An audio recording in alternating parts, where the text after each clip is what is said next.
mathematical equations that already exist, and then applying the measurements of the human to that formula to get that result, which you could then alter from there as you need to. Does that make sense? Those are both kind of working from things that exist, formulas that exist. Drafting, you're literally sitting there with a book kind of plugging stuff in or looking up how somebody else has done it a lot of the time. Draping is the freeform version, which is why we're going to start with it. One, because we're better equipped for it. Y'all do not want to tackle drafting right now in your lives. I do not think it's not the most fun. It sucks. It sucks. It does suck. It is a lot drier and more tedious, but also it doesn't tend to connect with the creative part of the mind as well.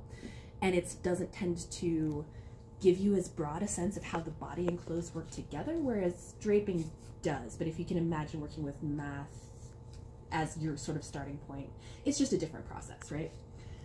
So, our human. These are our humans. I would love for you to feel welcome to, though I'm not going to require it, to pad out these humans if you're interested in working with a different body form or body size. Cotton batting is a really great option for that, or even just muslin, anything that you want to work with to either pad out the bust or the waist or the hips to create a size of body that you want to work with. You're welcome to make it proportional to yourself or to make it proportional to another human if you'd like to do any of those things if this is not what you want to work with. Unfortunately, we can't make them smaller, but we can adjust the proportions for that purpose. We only have them in this size. And say again, I'm really hoping that we get some in alternative sizes because I don't love that this is the one that we have, and they do make them in a range of extra small and plus sizes, so they do exist. Also, arms for them do exist, but we don't have any of those. So what we're going to essentially be doing is applying fabric. We're gonna put fabric on the body and watch it hang. That's very, very accurate. Because we have 6,000 yards of this, I'm going to recommend, you may also use this. You can use any kind of similar fabric, but you're going for, usually muslin is what we drape in. It's because it's a greige good, G-R-I-E-G-E. It's because it's cheap and relatively unprocessed, so it doesn't really matter as much as your fancy fabric. Make your mistakes in the crappy fabric, right? This is something that we happen to have a lot of, so if you need a bigger piece than rooting through muslin scraps, I'm going to recommend this. It does tear the same way, and I'm going to tear off a piece right now. Bam. And it's got a really good weight for draping, so this is something that personally I would drape with, for real, perfectly happily. And since we have a ton of it that we bought for a specific show and didn't need that much, we now have this. Okay. So tear a piece. You do want to tear. Specifically tear, don't cut your base pieces for this project. The reason for that is because we want to be working with the actual grain line. So for folks here, this is the selvage edge on this fabric. This is the true selvage edge. Do you see that fluffiness? Mm-hmm. That means that that's going to be your grain line, and anything opposite it or parallel to it, grain line, can you see that? Everything parallel to it is going to be your cross grain. Those are the things to look at. Good. Doing great. Good. Who needs scissors? We're going to talk about grain and cross grain a lot. We're also going to talk about the bias. So grain, cross grain, both of those are these lines in the warp and weft, right? And bias. So if we think about doesn't stretch, this way it does. Isn't that satisfying?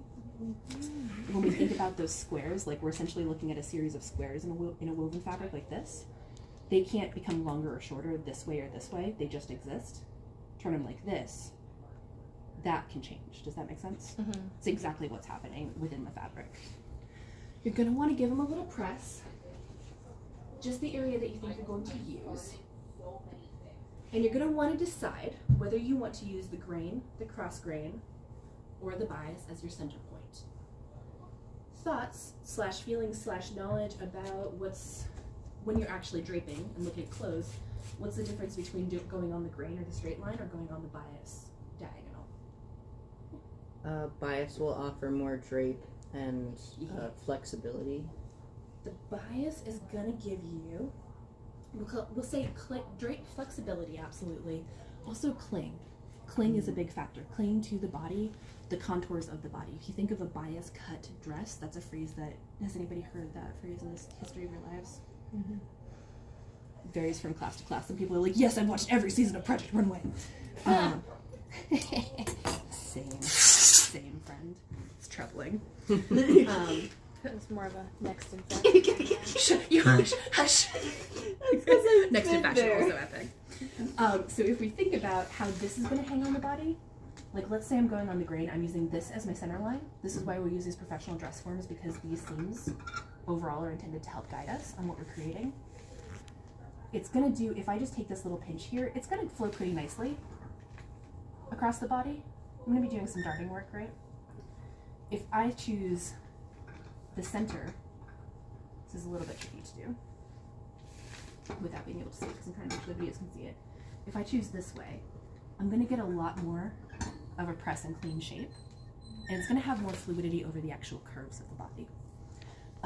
When we look at a bias cut dress, usually if there's something you want to flaunt on the human body, that's where you want the bias cut to fall. If there's something you want to hide, that's where you do not want the bias cut to fall. Does that make sense? Mm-hmm. So if you're especially cutting a dress where you really want to show off this area, but you don't really want to show off this area for whatever reason, that could be a lot of things, depending on undergarments, knee pads, different types of like harnesses, stuff like that. You'd want to keep the bias up here, and you'd want to cut the skirt differently. Does that make some sense? Mm-hmm. A lot of times in theater, we're trying to hide something. Could be anything. And vice versa. I was subjected to a very interesting lesson in bias draping, where somebody asked, hey, how do we do this for more plus size people if they don't happen to be this particular kind of range of size? And the instructor said, if they don't fit within these techniques and these sizes, they shouldn't be wearing it. So I'm pointing out that we oftentimes are coming from relatively toxic and uninclusive practices that we can try to mend throughout our lifetimes. However, that prejudice is very much alive and well. Very much alive and well. I feel cheerful now, don't you? So when we're looking at somebody like this, it's got a dark spot because I haven't completely pressed it out. Centerline, we do what's called a half drape, which basically means that the responsibility of symmetricality is going to be on the tools and the replica of the pattern, not on you being able to create a symmetrical pattern by eye. Does that make sense? Mm-hmm. Do you want a break? Yeah, take breaks, feel free to pass it around. So we do a half drape, pick a side, essentially. For this project, I recommend that you go with something that is symmetrical on both sides. If I needed to drape something that was deliberately asymmetrical, like a one shoulder, I would drape both sides of whatever part was asymmetrical. Or like, I don't know, a high-low skirt where the high is on the side as opposed to front and back. Does that make sense? Mm-hmm. Call me out if I'm like talking too fast or skipping stuff. So we want to think about this line, and we want to think about our structure points. Structure point, major structure point, shoulders and waist. Those are places that can carry weight, for the most part, the weight of a garment. We don't want to place weight at points on the body where it's just going to fall. If we think about Paris Hilton era is a great example, those incredibly low-rise jeans that sit below the pelvic bone.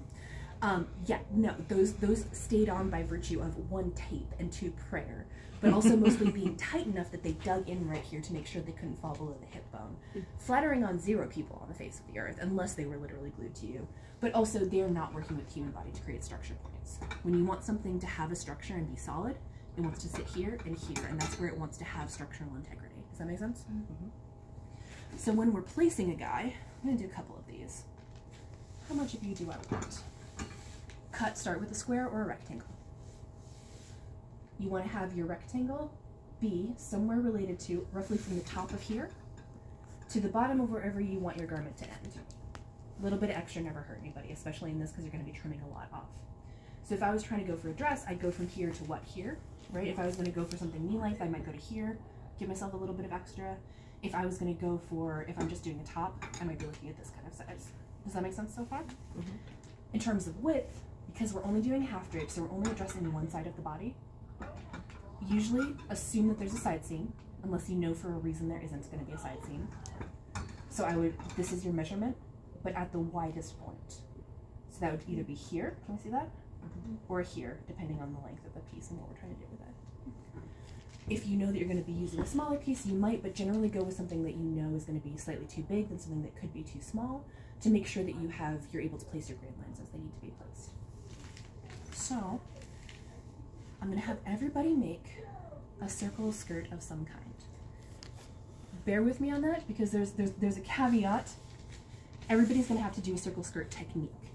However, as we will get to, a circle skirt can become a lot of things, but you all need to do this technique, and that's one of the only requirements I'm going to put on you guys. I'm not going to have you do pockets, which the last class had to do.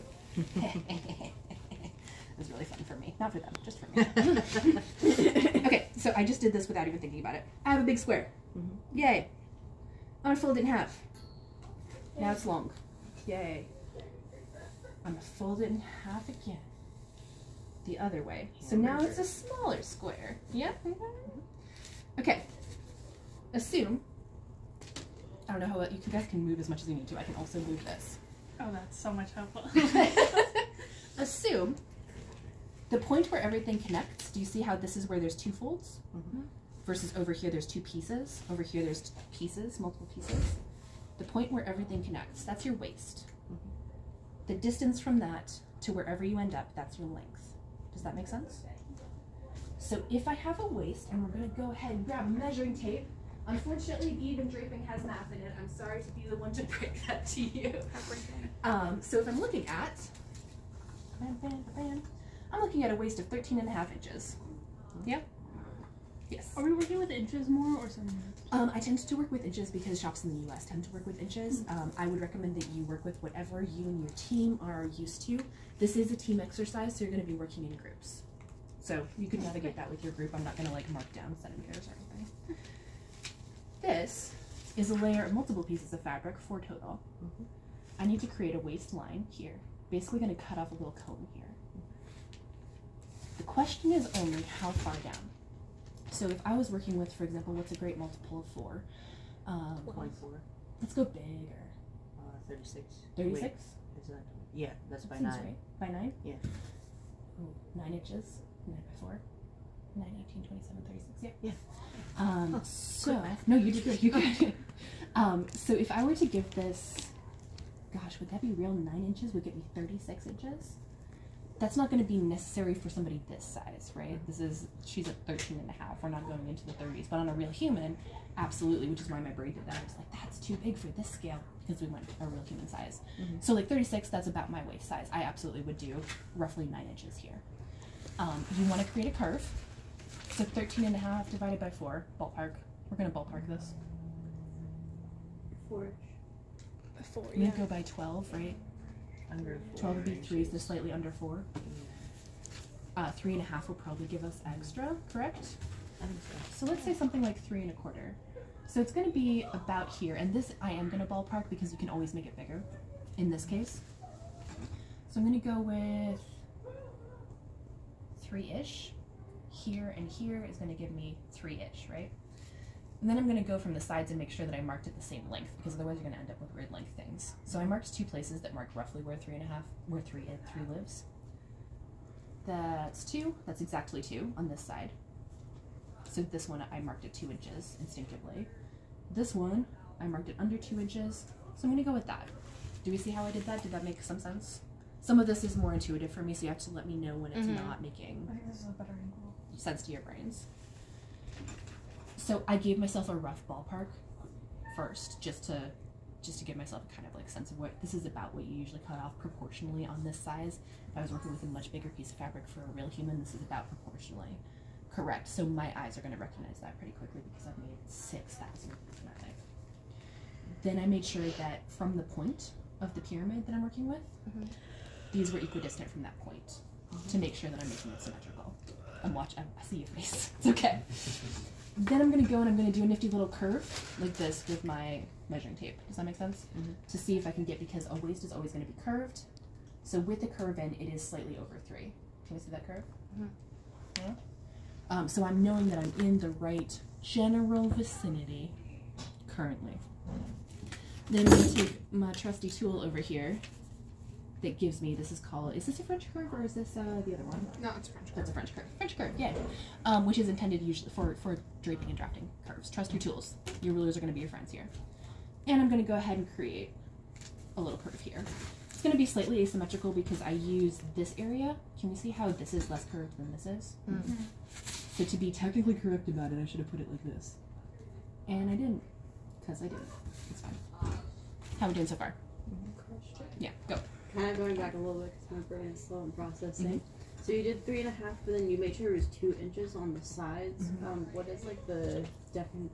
Only because that seemed to be roughly where I had marked it. So I went with the ballpark of where I had marked it and then just made sure it was even, as opposed to trying to guess how far this to this distance should be. Okay. That's kind of how I came to that conclusion. Does that make sense? Yeah. I might be expanding on that. Why 2 inches? Just Sorry, can you explain it to me? Yeah, absolutely. So the 2 inches is not a hard and fast rule by any means. It is me saying, okay, where-ish, if I have a blank slate here, and I know that I need a little bit over 3 inches, times, because we divided the waist size by 4, and got 3 something. Does that make sense so far? We're starting with the waist size, which is 13 and a half. We divided that by 4 because we've got 4 layers of fabric. When we fold like this, which gives you the cleanest and the nicest circle skirt. So any waist measurement that you have, divide by 4. Then I just went to kind of a little bit over 3. And I hung out on this to kind of figure out where it looked like that was falling on the pyramid. Okay. So for example, this would be wrong because it would be way less than that. Okay. This would be wrong because it would be way more than that. Alright. I put it where it seemed like it was lining up kind of nicely. And then I gave myself a temporary mark, which you can see are here and here. Okay. And then I went in and I kind of mentally averaged those to mark them so that they were the same distance and they matched up. Oh yeah. Okay. That makes sense. So it's not a rule; it's part of the process. Yeah, It's not I something just you do. was wondering how you got the 2, and then I was like, so it's based on It's the just how distance far of that this? guess was. Yeah, it's just how far that guess mark was from here, which was about 2. Okay. And then I used that as my guideline. Okay. A lot of draping is about creating guidelines for yourself rather than following a preset amount of rules. Because a lot of draping, you're going to be discovering new things, which is kind of fun part of it. Yay. Any question? No. Okay, just hair. Ooh. Yeah. From here, I have now marked my waistline. That's my waist. I'm gonna now decide how long I want my skirt to be. Waist, natural waist, right? Remember when we had people do that kind of teapot action? Natural waist on size snatched is pretty much this, right? So I'm gonna go from the side and decide how long I want my waist to be. What are we feeling in our lives? I don't know. Yeah. We're gonna go with 8. We're gonna see how well that works. The distance from the waist to the hem that you create is what you're going for. So if I think I want roughly 8 inches, I'm gonna go to the center of my waistline and mark 8 inches with my pencil. I'm gonna go all the way out to the side and mark 8 inches, and I'm gonna realize that I did not cut a big enough piece of fabric. I'm gonna then reflect on this and decide that 7 inches sounds just fine. And I'm going, which actually does happen a lot. If you need circle skirts a lot of the time. And I'm going to go with 7 inches over here because now I know I have enough. And I'm going to go with 7 inches over here. I could also use my rulers for this instead of my tape. Just to be festive, can we see how I now have established a curve that is the same length? I'm going to fuck that up in just a sec. I'm warning you right now. I'm also going to mark one in between, just to feel, like I'm really doing it. I can then give myself a couple more marks just to be sure by eye. And then I am going to go in with some rulers, probably. In real life, when I'm cutting like 6 circle skirts for an ensemble number, do I go back in? No, I just cut it. Just cut it! I've made so many circle skirts in my life. I made 20 circle skirts in 2 days for a show, and it has left its mark on me. It's fine. So can we kind of see how that's going to end up lining up? Yeah, go ahead. What if you want what is it called? A waistband. A waistband is exactly what we're going to get to after Okay. this. We may only get to circle skirts today. We'll talk about draping tops probably next on Thursday. 10:28. 10:28, thank you. So, trusting your tools is going to be a big part of this. We're going to talk about the phrase best fit curve. Does that mean anything to anyone? If you think back to like math class. What curve is going to best fit your project? This is a ruler that does not give a fuck what you are making, and this is a piece that you're trying to get to do what you meant it to do, right? And that's going to be true for all draping, which is why we're starting with something pretty straightforward. So if I put this, mark, I'm just pointing them out, not you, sorry. Sorry. I would say it's pretty curved, not very It's straightforward. pretty curved. That seems to fit, right? Can we see that mark to mark? It seems to fit. Dash to dash, does that help? I'm sorry. Yeah, way better. If I placed it like this, can we see how it's never going to match up? Yes. Yeah. If I place it like this, it technically matches up, but it's starting to get a little weird and flat. Does that make sense? I could place it like this, but it's starting to skip. I definitely can't place it like that. Like I could create a straight line, but do I fucking want one? No, because it's a skirt. Does that make some sense? So what I'm going to do is go with the one that fits the best, which is going to be your byline for when you go from draping, you're kind of like your handmade by eye marks that you put on your fabric. to the thing that you actually want to create. So we roll there and go like this. It's going to create a little bit of a curve, and I'm marking it a little bit gently. Every bottom piece, especially, anything that starts at the waist and ends at the waist, or and ends below the waist, is going to have a soft curve to it. There's not a ton of straight lines below the belt, so to speak, just because the body doesn't have a ton of straight lines. We do some in trousers, but we don't have a ton in, for example, even a pencil skirt. There's not a ton of true straight lines. So waistline, always going to have a slight curve. A hemline, always going to have a slight curve. Now, I'm telling you how to do this, and you're going to do it. And let me throw a hinge in the works. I'm going to introduce the idea of letting your fabric rest, which means hanging it up so that gravity can do gravity for a little while. I've measured this out, and there's not a ton of weight on this, but imagine that this was a flimsier fabric and it was much longer, like for a real human. And then I cut it like this, and then all of those little bias fibers that are hanging out like this, because this is the cross grain, this little chunk of the skirt is on the grain. This chunk is directly on the bias, this chunk is on the grain again, and that goes all the way around. So we have bias on any circle skirt, bias, grain, and cross grain going on. And every part of this skirt is going to settle slightly differently. So all of this, some of it's going to stay like this, some of it's going to go prune, and others of it is going to kind of be in between because it's not quite unequal. Does that make sense? So hanging your work up, sometimes overnight, whenever you get to a point where you're like, I can't work on this anymore, hang it up, let it settle. Because you're going to want to go back in and you're going to find that pieces of this are going to have lengthened and other pieces are going to have stayed the same. Less so on quarter scale or half scale, less so when it's small, more so anytime that it's a full size thing. So you're always going to have to trim off excess to get it back to this original shape you intended to cut it in, and even that you did cut it in. Yeah? That makes some sense? All those fibers are going to do something, and you don't get to tell them what it is. They are going to decide for you. You can't, that's part of the fabric you cannot change. Sometimes you are master of the fabric. Sometimes the fabric has to do what it does. And finding which one is which in any given situation is part of the challenge. I'm going to introduce the idea of putting in your real lines versus your hem lines. Let me grab one of these little hem rollers that we talked about when we worked on our mushrooms. Yes, right. I suggest you work with roughly a 1/2 inch of seam allowance. You're going to leave a seam allowance everywhere unless you know you don't need it, but generally you're going to need seam allowance. So I'm going to mark, I'm so sorry. I'm going to mark a 1/2 inch roughly all the way around. And I'll say again, because of the number of circle skirts that I've made in my life, usually I just cut it. It's fine. You should mark it. So can we see that I've set this red mark at a 1/2 inch, and I'm just going like setting the tip against my actual line where I want the actual line to end, and I'm setting the red mark at lower, a 1/2 inch lower, and then marking on that red line to give myself the seam allowance that I want. And I believe I've got just enough. And then over here, I'm just going to let it be. That's very close, not quite perfect. I'm going to do the same thing at the top, just in case I want that extra seam allowance. I don't think I do up here, not that much, but maybe I do, because as I said, we're going to talk about waistbands.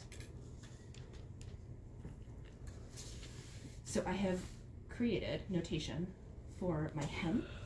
This is going to be my final fabric length. This is going to be my hem length. And a seam allowance for my waist to attach to a waistband. Waist, seam allowance. Does that make sense? All of this becomes not real. It sometimes helps if you cross it off, depending on how well your brain works to process that stuff. I'll cut it. Good news, this is low stress. We have so much of this fabric. Just fucking cut it. Don't worry about it. I'm gonna cut it right on that.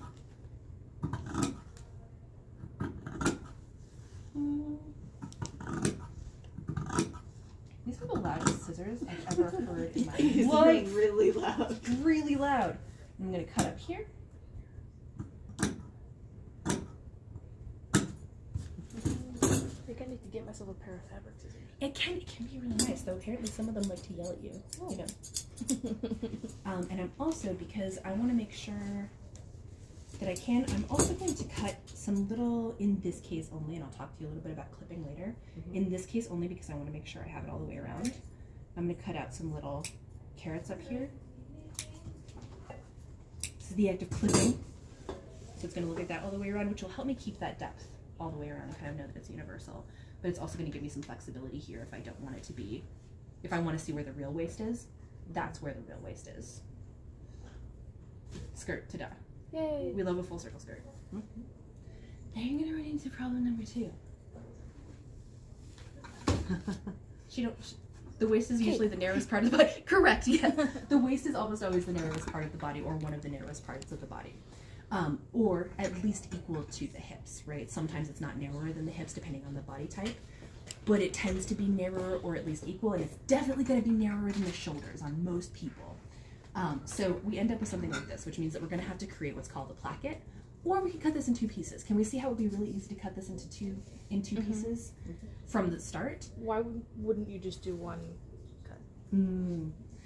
You can. And honestly, a lot of times for theatrical purposes, not going into fashion land where you would plan these for mass production, or at least for production, for theatrical purposes, a lot of times you're going to make these choices based on what fabric you have and how much of it you have for that particular performer. So for example, I'm working with an unlimited supply right now. I could make a lot of tiny skirts out of that bolt of teal fabric for this lady easily. Oh, so many. But a lot of times what I have is a yard and a half of fabric and a real life human. Right, and I'm trying to make the best navigational choices to create the skirt, which could define how I have to fold it, which could define where the seams end up or if they're very easy. So right now we're going to assume, and your projects do not need closures. I'm just letting you know, but you do need to figure out how to create the closures. So they could be there. You can pin it closed, but they could be there. We'll get there. I'm just gonna give her a little snip. I'm gonna turn that into a placket. It'll take us a minute later on. No, still not quite. So now I know human beings are a little bit squishier. Not that much squishier though. We don't want to stuff people into clothes if we can help it. Even if the clothes fit and it's just kind of like getting it on. Question, yes. I forgot.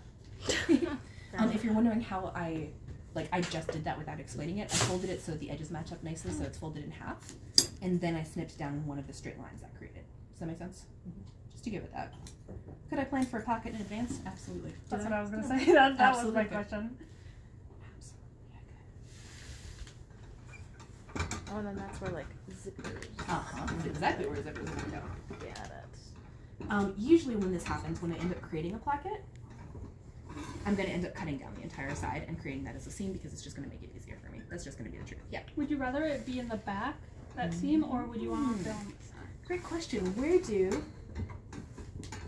can zippers and closures go on skirts usually? Sides and back. Usually center back, left side, Oh. or center front. That's a specific, that is tradition, not a law, right? Menswear tends to open to the right, women's wear tends to open to the left. That's tradition. That is purely industrial tradition. So because I noticed that even with these, my boy is a little bit narrower. And keep in mind, this is definitely the theatrical and cosplay version of it. There are more thinking it through in advance versions of doing this. But I find that they are more useful once you understand how garments interact with the body. And this is better for getting to understand that, if that makes sense, which is why we're doing it in more of a chaos drape kind of way. So I cut it all the way down. What this then allows me to do is if I were putting in a zipper, I could turn this into a seam until the point when I want my zipper to start. Does that make sense? And then it would just be one clean line that I never have to worry about again. I could decide that's center front, center back, or the left. Am I gonna penalize anybody for putting it on the wrong side? No, I'm gonna point it out, but it's a tradition. It's not a necessity. So if I put this on her now, I can be like, haha, do I love it? Do I like the shape that I've made? Maybe. Possibly not. I did cut my waist a little bit too small, which I kind of knew. And again, that element of chaos, I kind of knew that I was going on the small side of 3-point-something inches. When we were dividing by 4, we knew that it was going to be more than 3. How much more than 3? What do I do if I want this to be a bigger waist now? Do you fold it back out? Okay. Yeah, sure, let's start with that. Step 1, fold it back up. Gives you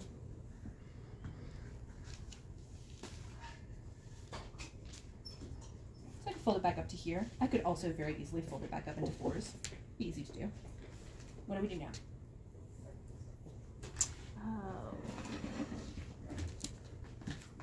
remeasure. Yeah. So always, I know what the measurement of this particular body is. It's still 13 and a half. We weren't wrong about that. Remeasure it anyway. Just do it. If you ever are thinking that like something came out wrong, remeasure the human if you need to. I'm gonna go along my original line, and I'm gonna create that curve again with my measuring tape, which is giving me 6.5, which should give me 13.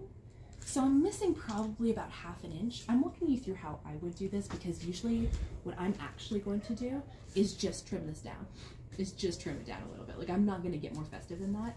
But again, that's a theatrical technique and that's part of eyeballing it. So the magic and the genuine magic of circle skirt techniques, which can be a cape, they can become a peplum for a jacket.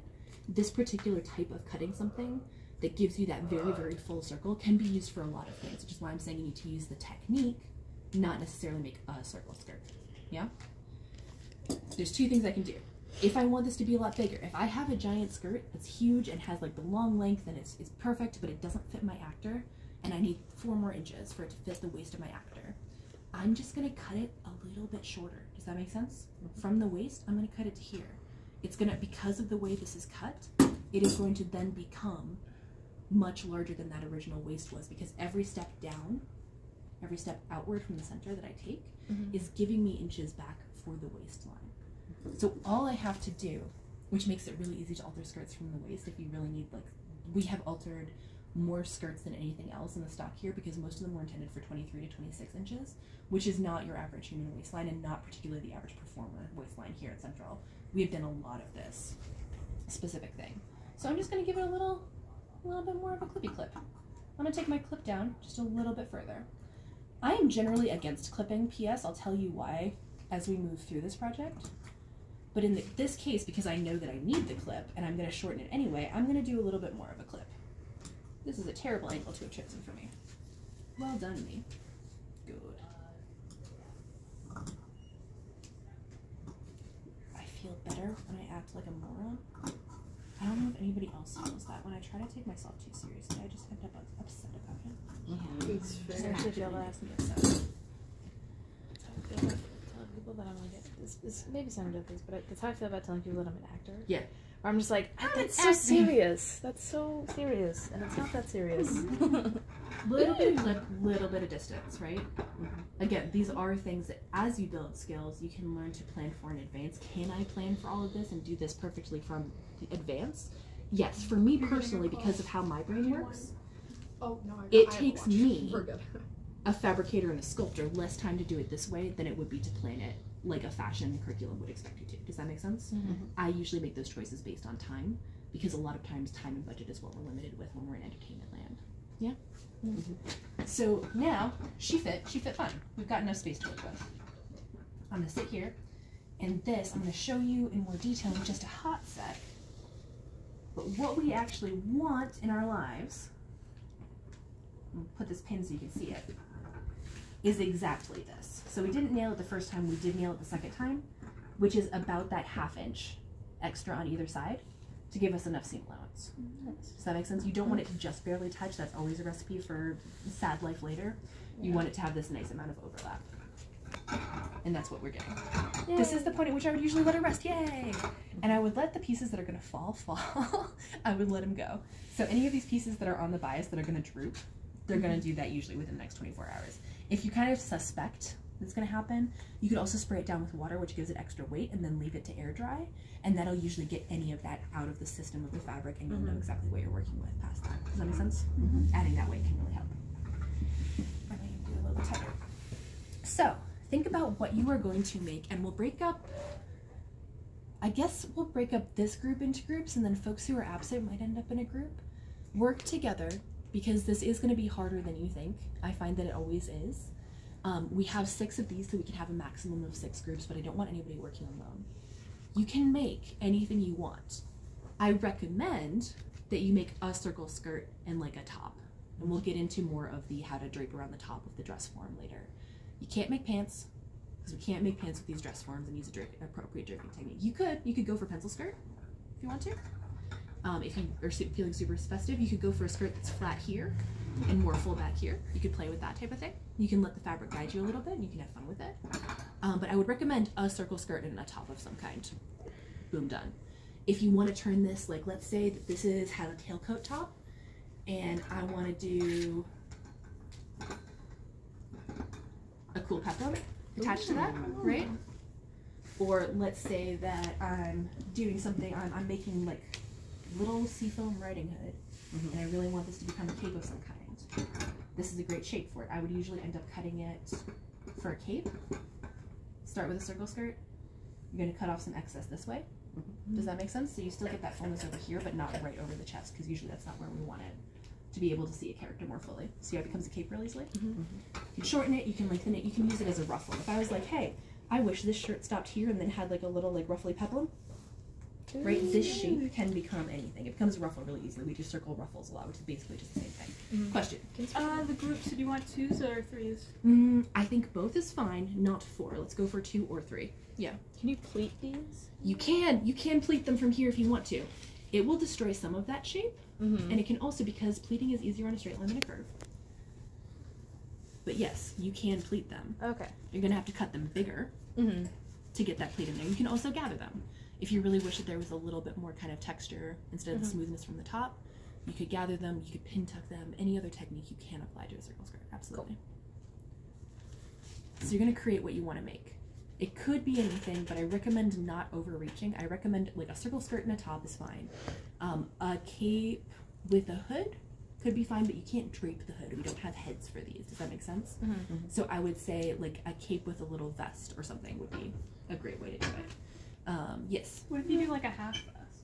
Half vest? Yeah, no, absolutely. Okay. So you can definitely do like a half drape vest. I just didn't know if you wanted the top piece to be the full top, or if you just if you want to do something under the bust line, that's totally fine too, because you're going to be using the same techniques regardless. So whatever you choose to do, you could do a full body dress if you wanted to like attach a dress piece to this. You have to put the circle skirt technique in somewhere. It could be the tiniest circle skirt that's a ruffle on a sleeve or something if you really want to and you really hate the idea of doing a circle skirt. There's open options. Questions about the options? Sometimes freedom makes people panic. I've noticed that, especially in this class. Okay, circle skirt technique. What we generally would end up doing once this rests is we're going to cut a waistband. If we're just making a standard skirt, we would cut a waistband. On adult humans, the standard I would say is 1 inch to 1.5 inches per side, so you cut double that, and I'll show you. I almost wore my white circle skirt that I have today. The good thing about circle skirts, they look good on everyone. They look good on everyone. There's no human who can't wear circle skirt.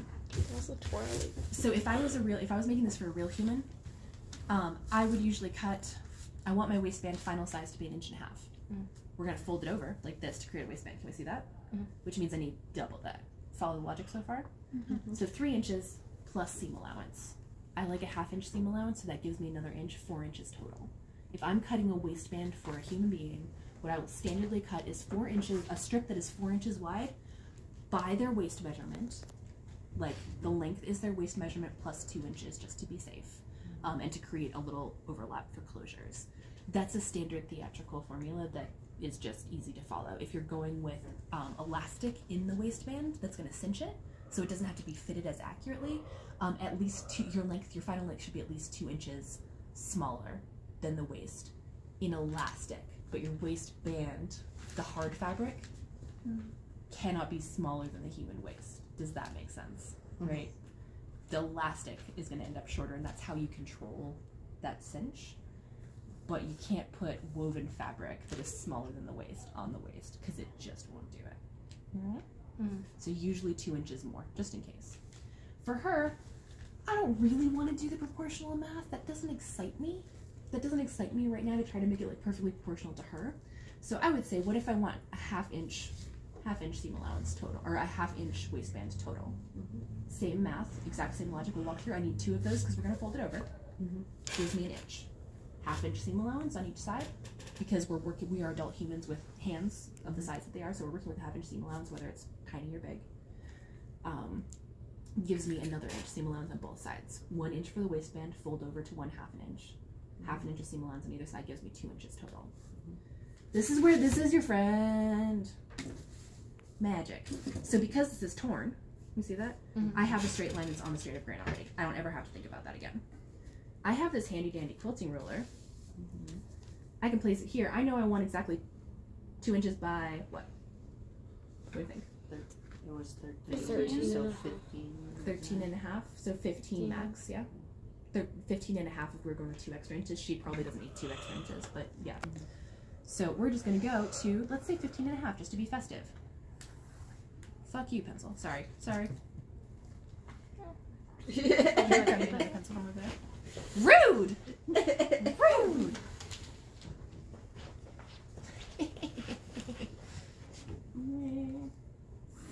Good. That was slightly aggressive.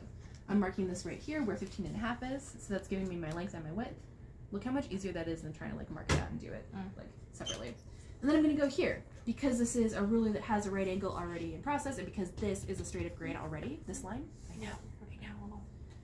If that line is flat to that straight line, I'm creating an accurate right angle on my fabric. So I don't have to do anything except mark that line from the 15 and a half that I marked earlier. Easy waistband. We love it. Trust your tools. This is a big trust your tools project. Then I could cut this out. I could mark my seam allowance on it. Sorry, I'm trying to like leave things where you guys can see them and the phone cameras can see them. And it means that I'm cutting through some very peculiar angles. Screaming occasionally helps. Just psychologically, you know. Helps cut the fabric. Helps cut the fabric. It's another technical tool. Thank you. Yes, trust your tools. Trust your tools. I would then, and I'll talk you through this super quick, but we'll go over it again. I think next class will give you a little bit of time to play and to get into groups and kind of like strategize what you'd like to make. Anything that's a curve, when it's fabric, can become a straight line. Yeah? So when you look at a straight line and you're trying to attach it to a curve, when you're actually doing the attachment process, you're not making this into a curve like we did with the measuring tape. You're making this into a straight line. That's the good news about fabric that drives carpenters insane. So if I have one open seam, I would just start here and I would pin it all the way across to this end. So once that's a straight line, because I tugged on it a little bit, this is going to go all the way across to there, and I would just straighten it up, even it up. I would stitch that together as a seam, bam, and then once that's created, I would go ahead and fold this over to the other side and create a waistband. We'll go through waistband step by step, but that's the basic of it. Does that make some sense, starting sense? Yes. Are we pinning it on the clipping, or? So in this case, good question, because we did trim it, originally I had these clips at less than ½ inch, slightly less than ½ inch, just barely. Right now they're slightly more than ½ inch. There's 2 things I could do. I could decide that I'm just gonna start connecting slightly under to compensate for that extra bit that I clipped inward to make the waist fit. I could decide that if I'm just having at it, I could decide to just keep them even like this and just sew a little bit lower down. So from this side and just make sure that I'm sewing maybe 3/4 of an inch in. That gives me a slightly narrower waistband, but not to an emergency level, not to an extent that I'm worried about it, in this case. Or I could also just trim off a little bit of this excess to circumvent that problem. I could mark a new ½ inch in, or I could mark a new hemline, seam line if I wanted to. There's a bunch of ways to do it. It's the good news, there's always a bunch of ways to do it. Other questions so far? How would you guys prefer to end up in groups? Would you rather pick groups? Some people, sometimes there's a very strong feeling about this. Would you rather pick groups yourself? Would you rather I assign groups? You would rather pick your own groups. Okay. Do you want to, since we're here, take into account the people who are not here and claim them as your partners? Which is completely unfair to them, however. A little funny. Or would you rather pick your groups from among the folks who are here right now? This is just going to depend on if you have somebody in the class that you're really interested in working with who might not be here. It's totally possible. What would you rather do? I'm good with that. Okay, because I can just put them in groups. Is it like in pairs or groups of 3? Either 2 or 3. So if you have 2 people, you're great. I find that a lot of times 2-person groups end up being secret 4-person groups.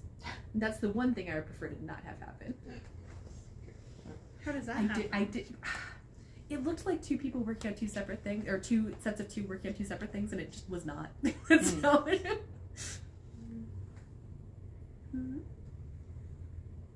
you want this to keep recording?